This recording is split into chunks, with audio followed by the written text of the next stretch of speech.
168 días de cuarentena, más estricta, más flexible, no importa.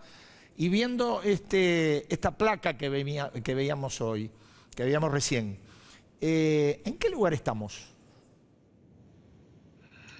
Buena pregunta, porque formalmente es el 10, el 10º país con más contagiados, pero uno podría decir no, es el 4º país con más contagios diarios. De todos los lugares del planeta, el 4º lugar con más contagios diarios y el 6º lugar con más muertes diarias. Para tener impacto de qué significa esto. Y la palabra cuarentena, cuidado. Cuarentena se refiere a un corte absoluto, a menos del 30% de la gente trabajando, que es esencialmente salud, seguridad y comida, nada más. Eso duró 2 a 3 semanas. Sabemos que los países que cortaron la circulación del virus con cuarentena, en el término estricto, como Nueva Zelanda, la implementaron 7 semanas. 2 a 3 nunca podía ser suficiente. Lo que hay ahora es un aislamiento relativo razonable. Personas mayores y algunas personas, los chicos no van al colegio, ese tipo de aislamiento. Pero no hablemos de cuarentena. Ahora, doctor, y lo que nos dicen estos números es: fallamos en controlar la pandemia. De hecho, de las herramientas que hay, que son cuarentena, testeo y máscara con distancia física e higiene, por supuesto, de todas esas 3 herramientas estamos confiando en la ciudadanía, en que la gente use máscara y se mantenga a distancia. Las otras 2 fallaron, o sea, se falló en controlar la pandemia. La pregunta es, ¿cómo sigue ahora? Y una pregunta muy importante es, ¿no podemos, de lo aprendido, aplicar algo efectivo en las provincias? Ahora, doctor, si fallamos, digamos, y no aprendimos a aplicar algo en las provincias, ¿qué es lo que nos espera? Bueno, no. Mi esperanza es que hayamos aprendido, que nos cuesta mucho en general, ¿no? Nos gusta la épica, nos cuesta aceptar los errores. Esto es natural para cualquier ser humano, es neurociencia. Pero si aprendimos, tomemos el ejemplo de Mendoza. 2 millones de personas, 1 millón en la capital, tienen 8.000 casos, creo que 400 en uno de estos días, haciendo 900 test. O sea, igual que acá, 50% positivo y 130 muertes. Pero los números esos, 8.000 casos, 130 muertes, 400 por día, eso es fines de abril en el AMBA, más o menos. Entonces, ¿por qué no decimos, derivemos? Bueno, para esto hay que tener matemáticos, estadígrafos, gente que hiciera una evaluación y dijera, nos preocupa mucho Jujuy, Salta, Río Negro, por supuesto, del AMBA, sin duda. Pero probemos en Mendoza, que tiene números con los que se puede probar. En el AMBA, con la provincia de 7.000 casos nuevos, imposible probar ahora. No se puede hacer seguimiento de contacto, todo eso pasó. ¿Por qué no desviamos una cantidad de testeo tal a la provincia de Mendoza para que nos dé que el 5, el 10% sea positivo, no el 50%, y ver si efectivamente testeando en escala, que no se probó nunca en la Argentina, podemos controlar la pandemia en una de las provincias? Y, por supuesto, un grupo de empleados públicos, sanitarios, que evalúen contactos y que encuentren contactos rápidamente, dentro de las 48, 72 horas como mucho, de detectar al contagiado. Hacer un experimento en Mendoza. Y si no podemos con los testeos, aún así la cantidad suficiente, ¿por qué no apelar a Uruguay? Uruguay llegó a hacer 100 test por cada contagiado. Nosotros, 3. Uruguay, 100. Se organizaron todos los laboratorios para hacer PCR e hicieron una escala muy superior. Y no se justifica porque sean menos gente, obviamente, porque sean 3 millones de personas. Esto ajustado a la población, hicieron infinitamente más test. O Chile, que está haciendo ahora 120.000 test por millón de personas. Nosotros, 29.000. Entonces, pedir ayuda a los que tuvieron éxito. ¿Por qué no? Uruguay estando cerca y teniendo tan bien controlada la pandemia. Chile todavía está bajando. Todavía tiene cerca de 1.000 por día. Empezaron a bajar el 14 de junio. ¿Por qué no pedirle ayuda a Uruguay? ¿Por qué no hacer una experiencia en Mendoza con lo que sabemos que funciona, que nunca se aplicó en el AMBA? Ahora, doctor, esas son las opciones que se me ocurren. Doctor, ¿y por qué? A ver, usted hace hincapié, a uno se le ocurren muchísimos interrogantes alrededor de estos 168 días, pero ¿por qué no se hicieron, por qué cree usted que no se hizo la práctica del testeo? ¿Porque no existen los insumos? ¿Porque no se compraron a tiempo? ¿Porque no se cree en eso? ¿Porque al presidente lo asesoraron mal? ¿Qué fue lo que pasó? ¿O qué cree usted que pasó? Creo que es una mezcla de todas esas. He escuchado a algún asesor enfatizar la importancia del testeo, he escuchado a algún otro asesor del gobierno a disminuir la importancia del testeo. Si hay una sola cosa, si hay un solo tema en toda esta pandemia que nadie en el mundo discutió, ni siquiera la Organización Mundial de la Salud, que discutió el uso de la hidroxicloroquina, discutió el uso de las máscaras, discutió que los asintomáticos quizás no contagiaban, pero si hay algo que nadie jamás discutió, es la utilidad del testeo por una simple razón, muy obvia. Es porque el testear es diagnosticar. Y cuando hablamos de una enfermedad contagiosa, tengo que diagnosticar, identificar al contagiado para aislarlo y a los que pueda haber contagiado a esa persona. Es decir, quiero cortar el infarto de corazón sin tomarle la presión a la gente, sin saber si tienen la presión alta, que es una de las principales causas de infarto. Entonces, la razón inexplicable, porque la cadena de suministro se puede hacer, y en Uruguay hicieron eso.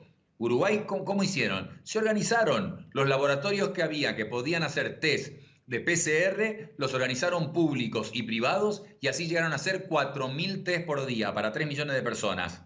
Extrapolemos acá, sería una cantidad muchísimo mayor que la que hacemos hoy. Doctor Stoll, bueno, pero con las condiciones de aislamiento que tenemos hoy, digamos, ayer el presidente decía que está la posibilidad de tocar el botón rojo, como decir, bueno, tenemos que volver atrás. Dos preguntas. ¿Hay que volver atrás? ¿Hay que volver a un tipo de cuarentena, aparte de aumentar la cantidad de test? Y segundo, llevamos más de 160 días. ¿Hasta cuándo seguimos con este aislamiento? Primero que es curioso, no digo que, o sea, el presidente habló del botón rojo que implica un cierre o potencialmente volver para atrás. Por otro lado, ustedes en los medios nos muestran San Telmo y otros barrios, los bares abiertos y los protocolos de cómo van a abrir los bares. Sí podemos decir que en ningún lugar del mundo, con 12.000 contagios diarios para la población que tenemos nosotros y con 50 o 40% de test positivos, consideraron abrir nada. O, digámoslo de otra forma, en Estados Unidos, donde abrieron los teatros, los bares y los gimnasios, cuando no se podía por la cantidad de contagios que tenían, ¿qué lograron? 50 días seguidos de 1.000 muertos por día, que todavía siguen teniendo. Y tuvieron que cerrar los bares, los gimnasios y los teatros. O sea, eso es muy contradictorio. Abrir restaurantes o bares sobre todo, y por otro lado que se hable de botón rojo. Ahora, la proyección de la Universidad de Washington, que creo que la hablamos con ustedes una vez, modelada para la Argentina, sugiere que en septiembre podrían empezar a bajar los contagios. ¿Por qué bajarían? Si estamos viendo que siguen subiendo y no se hizo lo correcto. Porque de todas maneras, en todos lados, miren Brasil que se está achatando, llega un momento de saturación en que la cantidad de gente que ya se infectó, más los que tienen defensa contra el COVID-19, aunque no se infectaron con COVID-19, hay personas que tienen defensa por otros virus que han tenido que los defienden contra el COVID-19. Y más los que usan máscara bien y mantienen distancia, llega un momento que se satura y aunque las cosas no se hayan hecho bien, empieza a bajar la cantidad de contagios. Ojalá pase eso y se cumpla la predicción de la Universidad de Washington. Doctor. Ahora, en teoría, hipótesis, si no pasara lo que dice la Universidad de Washington y sigue subiendo el número de contagios, imaginemos 14.000 la semana que viene, 18.000 la otra, llegamos a 24.000.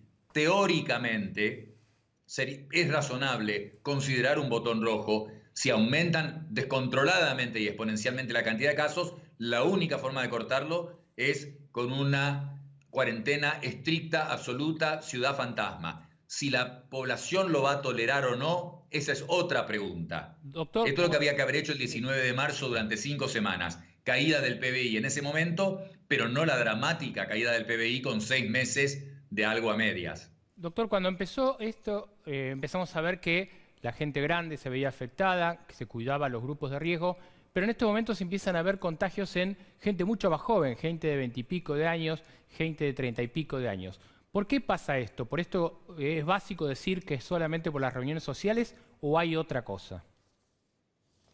Es eso, no ha cambiado.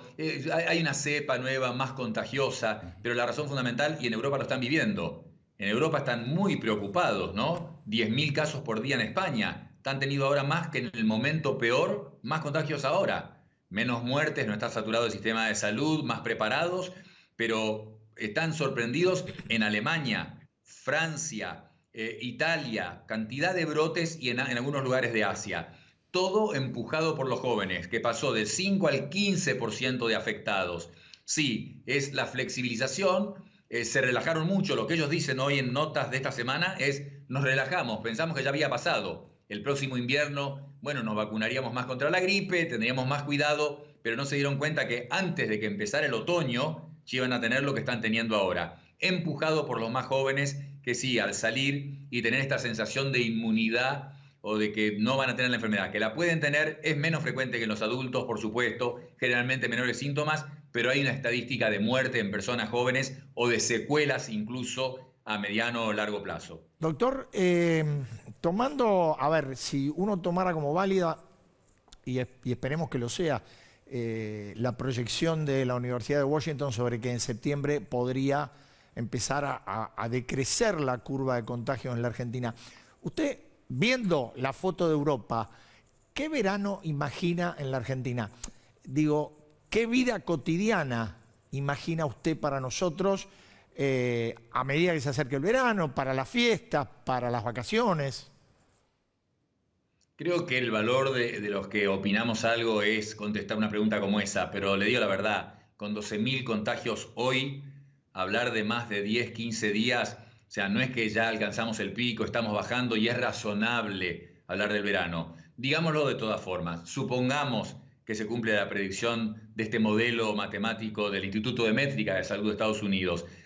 Va a tardar por lo menos 3 meses, mínimo 3 meses. La disminución de casos va a ser muy lenta y muy progresiva, muy achatada, y va a tardar mucho en llegar a un número diario que sea como para flexibilizar y estar más tranquilos realmente. Ahora, no me imagino que eso permita una Navidad con amigos y familia que viene de lejos o que no son los que vemos siempre, etcétera. Va a haber que tener unos cuidados muy especiales. Hemos visto los países nórdicos que se fueron de vacaciones, se fueron a Portugal, se fueron a Italia, se fueron al Mediterráneo y volvieron produciendo pequeños brotes. O sea, los países que cerraron la curva bien han tenido vacaciones, pero cuidado, ellos están teniendo brotes. El que no los ha tenido es Nueva Zelanda, que no, la primera ministra Ardern no ha liberado ni flexibilizado. De hecho, con este pequeño brote que tuvieron en Auckland recientemente, afirmó más aún medidas,